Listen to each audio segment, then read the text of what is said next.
দেখো আজকের আলু ভাজতে আছে চার সাথে এরম আলুটা ছুলে নিয়েছি, এরম কেটে নিয়েছি, এই দেখো। তারপর এটাকে আমি ভাজবো। দেখো এই পুরোটা কেটে নিয়েছি, এদিকে তেলও গরম হয়ে গেছে।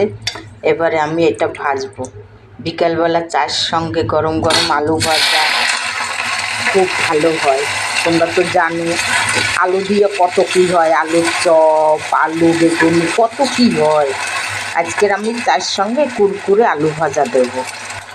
তোমরা ওরকম ভেজে চায়ের সঙ্গে খেয়ে দেখবে। এই দেখো, দেখো কি সুন্দর ভাজা হয়েছে। এবারে নামাইতে দেখছো কি সুন্দর আওয়াজ হচ্ছে মচমচে। দেখো এই হয়েছে ভাজা, আমি একটু চাট মশলাই মিলাচ্ছি।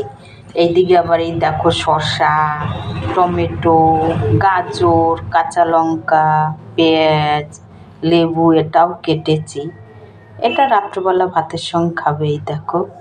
আর এইদিকে আলু ভাজি, এটা চার সঙ্গে খাবে। একটু চাট মশলা মিলাইয়া নিলাম, এই দেখো। তোমরা এরম করে খেয়ে দেখবে, ভালো হয় জিনিসটা।